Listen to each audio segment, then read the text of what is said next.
Ladies and gentlemen, boys and girls, thanks for tuning in to another episode of Crypto Hot Seat. I'm joined today by Mr. Rob Frasca. Rob is the managing partner of Cosmo Ventures, which runs a tokenized fund called Cosmo X. Rob, thanks for joining us on the show today. Thanks for having me. It's a pleasure. So we were talking a little bit right before we actually pushed the good old record button about the name Cosmo. Could you go into a little detail about the Medici dynasty and how they invented baking and why you take your name from them? Yeah, so we named our firm Cosmo Ventures after Cosmo Medici, who was the patron father of the Medici family, the dynasty. And, they pretty much invented banking as we know it today. They were really responsible for a lot of the Italian Renaissance as well. They became one of the wealthiest families in the world because of their banking premise. So we felt that if we're going to be in the blockchain market and we're working on the new financial system of the internet, why not pay tribute to the creators of the old one? And so that's why we called it Cosmo. Yeah, pay tribute to the old right before rewriting the playbook, etc. You got it. Yeah, do whatever works. It's all good. As a venture capitalist in this space, what kinds of things are you really paying attention to? If I have a crypto startup, what gets Rob Frasca's attention? Yeah. Well, first of all, I think from a macro perspective, our team, we're actually all .com guys. I actually started the very first financial service on the internet back in 1993. So I've been doing this stuff for almost 30 years. Mm-hmm. Company was acquired by Intuit. And so I've really looked at how the internet has changed all our lives by making it decentralized. And when blockchain came out, we said, holy cow, we've seen this movie before. We've been part of this movie before. And and we really believe that this is the single largest value creation event in our lifetime. And so we're not going to sit on the sidelines, having been successful entrepreneurs and building a bunch of different companies. We're not sitting on the sidelines on this one. This is too big. And so what we decided to do is really create a fund that's focused on early access to these blockchain deals. And what we did was we broke that market down. I'm a Carnegie Mellon kind of bastion of geekery, engineering kind of type. Mm-hmm. And what we did was we took that market and broke it down into 6 different segments of the deals that we look at, all the way from, the layer 1 protocols to the infrastructural, projects, and then ultimately the end use case kind of Web3 on the back of it. So that's really what we're looking at.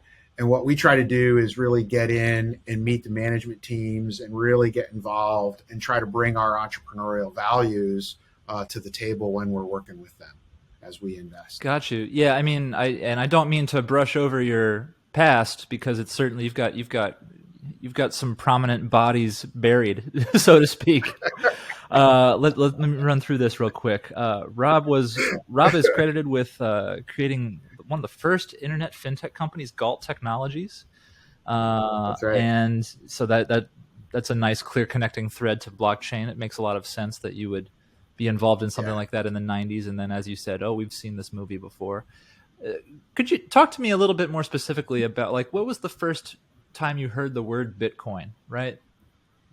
How did you, what was day zero like? Yeah, so we started Cosmo 7.5 years ago. And one of our partners is a gentleman named Ken Lang. Ken and I started a company back in the 90s, which was one of the very first AI companies on the net. And we sold that to Lycos. It invented a lot of the technology behind collaborative filtering and Google AdWords. Sure. Yeah, internet users of a certain age will remember Lycos very well. Yeah, my son's 26. He's like, yeah, what the hell is that? Lycos or glucose? What the hell is Lycos? People don't even know what Yahoo is, right? Yahoo is number 1. We were number 2. Life before Google, people don't understand. But Ken came to us and he said, he comes into the office one day and I said, what are you doing? He goes, I have to go down to Starbucks and I have a lot of cash with me. And I said, cash? What are you doing down at Starbucks? He said, I'm going down there to buy some Bitcoin. Oh, wow. And I said, well, talk to me about Bitcoin. And so this was around, I'd say 4 years ago, 5 years ago. And when I saw Bitcoin, it took me a while to kind of really get over what Bitcoin was and really get into what blockchain represented. And as soon as I realized what blockchain represented, I said, holy cow, we need to be all in. Yeah, and if you don't mind a basic question, what does it represent? Like words like uncensorability come to mind, but what did it mean to you? So I'm a macro guy. I kind of look at it at a very high level, right? Let's take the internet. So the internet itself was designed to survive. It's a decentralized network to be resilient, right? And it was designed to withstand a nuclear attack. So if you bombed Boston, the thing still has to work in LA, right? And the first phase of the internet was really about inventing technologies to allow people to distribute content in a decentralized way, right? You know, I grew up. We had 4 television stations: ABC, NBC, CBS, and PBS. Now you and I are doing a podcast over the internet. I'm in Boston. I don't know where you are, and everybody is producing content decentralized. Yeah, so that was kind of phase 1, right? And by the way, that disrupted the entire content world. Phase 2 was kind of the decentralization of communication. So you and I can now have, it used to be through a central switch, right? We all went through Ma Bell, or AT&T. Now it's all decentralized. And phase 3, in fact, I did a company there called Vivox, which was sold to Unity. That, you know, when you're playing Fortnite and you're smack talking somebody, that's the company that we built, Vivox. So that was kind of communication. By the way, that disrupted the entire communication world. And then what happened? E-commerce. Right. And I used to go to, my mom would take me to Sears to buy back to school clothes. Right. Now you go on the line, one click, and you get your socks in the mail the next day. So our entire world has been decentralized except for one thing: trust. Right. If I want to have a transaction with you and we want to exchange money, and I don't know you and you don't know me, what do? We use a bank. Right. We have this central institution. I call them the towers of trust. We have these shiny towers of trust, and they clear the trade. And the problem is that when you take these shiny towers of trust and you put them on a network, they become honeypots for hackers and they fail. They're not resilient. And so when I saw blockchain, when I saw Bitcoin, I said, wait a minute, you don't need a shiny tower anymore. Like, I could just use the network. Yeah.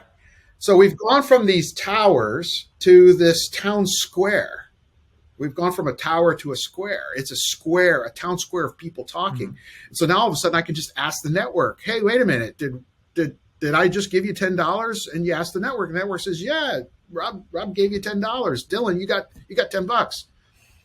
And so for me, this is the fundamental kind of high level thing of this is that we're now in this value layer. We're creating a whole new value layer that's going to basically change society, right? Because all society is built on what? Trust. Money is trust. So, right? Transactions is trust. I think I know the answer to this question, but I want to ask it anyway. This ship has not yet sailed. There's still lots of money and business opportunity to be made here, correct? Yeah. So it was funny. I was on a plane last night flying back from San Diego, and this guy sitting next to me, and you're always making small talk, right? On the plane. And he says, what do you do? And I'm talking to him. And he goes, man, I missed out on Bitcoin. I missed out on that. That ship has sailed. And I looked over at him. I started laughing. I said, no, you haven't. No, you haven't. Right. This is the early inning. And there's this thing in academia. Again, I went to Carnegie Mellon, so permit me, I get my little geekery coming out here, right? This thing called product diffusion theory. Have you heard of product diffusion theory? Yeah.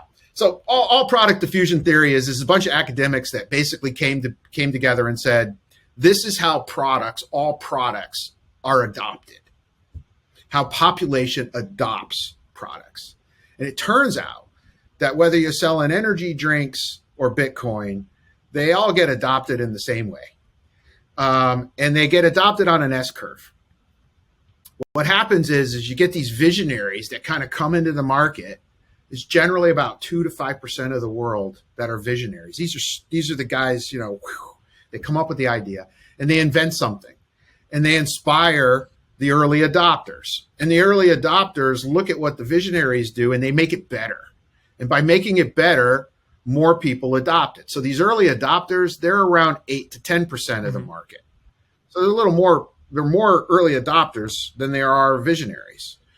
But what happens is that when you add that up, it's about 12 to 15% of the world population of adoption. When that happens, there's this magic moment where if the early adopters make the technology easier and simple and exciting and valuable enough, it kind of jumps the chasm to the early majority. And the early majority, remember, we're growing on an S curve, right? The early majority is around 40% of the population. And so when that technology jumps that chasm, it goes into, there's a book called Inside the Tornado, but it goes in there and that's where all this growth happens at scale. It's like, it's a rocket ship up. Okay. If you look at just the numbers of adoption of blockchain, it's right at world adoption, right around 12 to 15%. Depends on what research report you look at, but it's about 10 to 12%. So what does that tell you?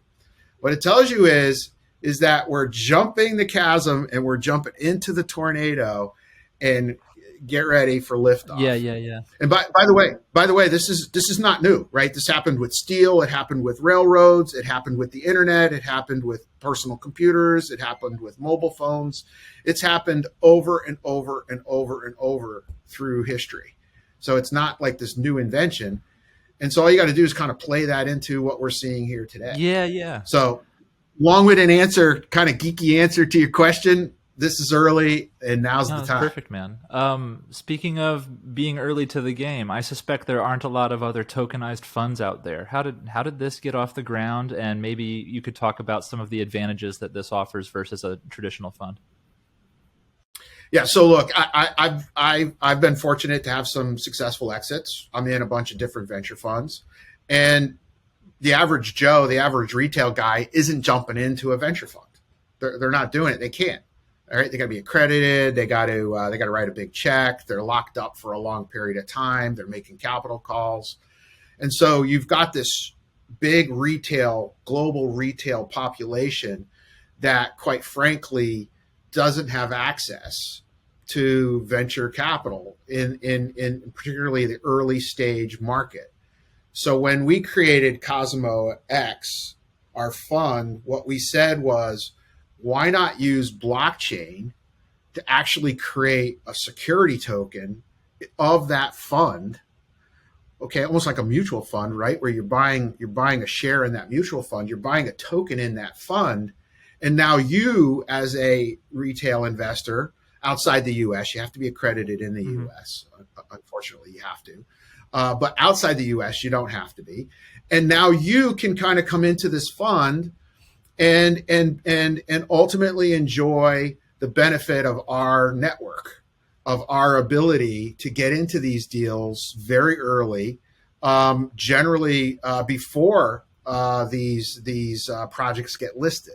Right. So our model is buy in early, generally when it's illiquid, in either venture equity or early, tokens. And then when those projects become liquid, we enjoy hopefully a multiple on the original investment. So it's tokenized. You basically go out on a platform called cRYPTO. You go to our website, you go to cRYPTO, you do your KYC, AML, and you can decide to invest. And you're investing at a NAV, just like a mutual fund has a net asset value. We have a net asset value. Gotcha. And that represents the value of the assets in the fund. Yeah, very good. Talk to us a little bit about the companies in the portfolio. It looks like you've got about 17 of these guys. So how if to kind of rephrase an earlier question, if I'm running one of these companies, if I'm running a similar company, what jumps out at you as an obvious choice for investment? So look, what we do is we generally invest in a syndicate. So it's usually not just us coming to the table. Okay. We're usually investing in alongside a bunch of other early stage investors, number one. Number two, we spend a lot of time doing due diligence. How competent is the team? Have they done it before? What problems are they solving? How much, where does it fit inside the ecosystem? We actually have a scoring system, and we spend a lot of time with the management teams to really learn about what they have to offer. One of the things that's interesting about blockchain versus traditional venture capital investing is that a lot of these projects are really networks. Mm-hmm. They're not companies. Mm-hmm. And so you have to really look at it from a network perspective. How many people are in the network? How fast is it growing? Who's running the nodes? What's the overall adoption? And ultimately, what's their plan for liquidity? And then ultimately, where do they fit within the ecosystem? Yeah, very good. So, we did Casper Labs, for instance. We're big fans of the Casper guys. We met them early as a team. We got in very early. We love the price bump that we just saw, and we think they've got a lot to offer. We did another one called Dusk Networks. These guys are all about privacy and creating a private network. Some pretty interesting things there.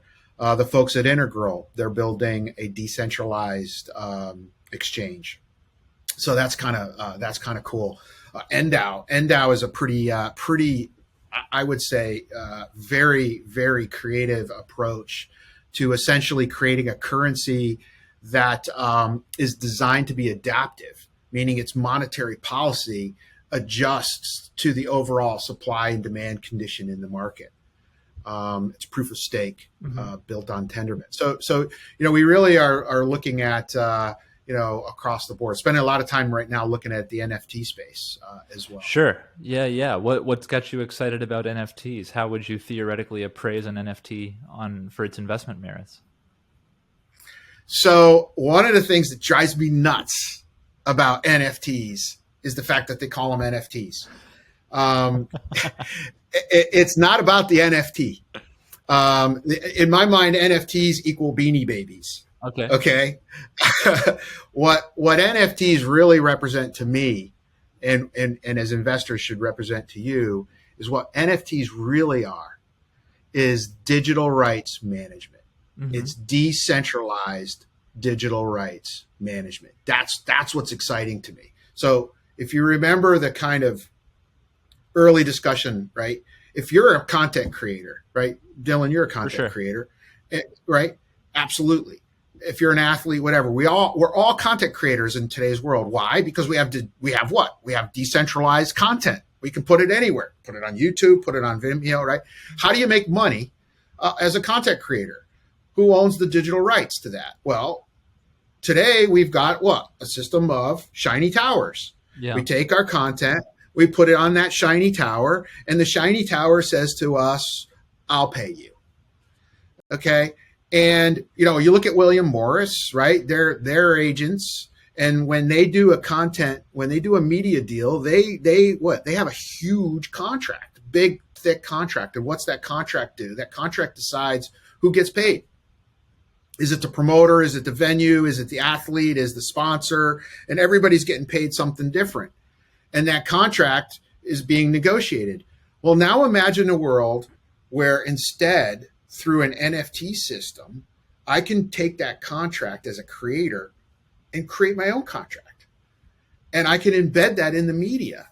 And now, instead of putting my media out on that shiny tower, instead, what am I doing it? I'm putting it in the square, into the network. And by the way, that contract, the digital rights, how I get paid, goes everywhere, wherever that media goes. So it's not just on the creation of the content that I'm getting paid, but now I'm getting paid if, let's say I'm a photographer and I go on vacation, I create some great photos and I put them out there for sale. And I put them out there as an NFT and I say, look, all I want is 5% of any sale, any resale of my content. So I get paid on the issuance of that photo, right? And then somebody buys it and I become famous. And now my photo is worth hundreds of thousands of dollars. And it gets sold to somebody else because people are now collecting Rob Frasca photos. As a content creator, if I did an NFT, I could say, hey, I want 5% of every one of those transactions in perpetuity. So when I'm famous and now it's worth $100,000, I'm getting 5% of that $100,000. This is what we're talking about. That's what's exciting about NFTs. It's not the NFT and how you value what it is. It's the system that allocates and does the digital rights, the royalty management. That's, as investors, that's what we get excited about. Yeah. Hey, I got a tip that you were a naval flight officer. You've got 18 combat missions under your belt. I wonder if you maybe this is a far reach, maybe not, but I wonder, do you see any connection between your old job there and what you're doing now? Maybe you learned something from your days with the military that are useful to you now? Yeah, I think as a naval aviator, what you learn how to do is make decisions with a lot of uncertainty. And one of the things that you do as an aviator is it's about making decision loops. So you make a decision and you execute and you see what the feedback is, and then you go, oh, that worked, and you just do that over and over and over and over again, right? So decision making is really about a loop, and it's under a lot of uncertainty. I think that kind of taught me how to do what I'm doing now, which is you're making decisions with just the amount of data that you've got, and you move and you roll, and hopefully you're right. And if you're wrong, you adjust and do it again. Yeah. Very good. Rob, I don't want to take any more of your time. Thank you for such an enlightening chat. That's a good note to go out on. I've enjoyed it, man. Yeah. So that's Rob Frasca. He's managing partner of Cosmo X, and they've got a tokenized fund that you can participate in using the blockchain. Check it out. I mean, what I'll be taking away from this is that the shiny towers are crumbling down, and it's all turning into public squares. Well, don't forget, they're part of those shiny towers. They're nodes. They're part of that square. Okay. Fair enough. Right. So they're part of the game. It's just that everybody else is now allowed to play. Yeah. The public square is becoming more vibrant, perhaps. That's right. All right. Well, thanks again, Rob. I appreciate your time. Yeah, no problem. I appreciate it. Thank you for having me.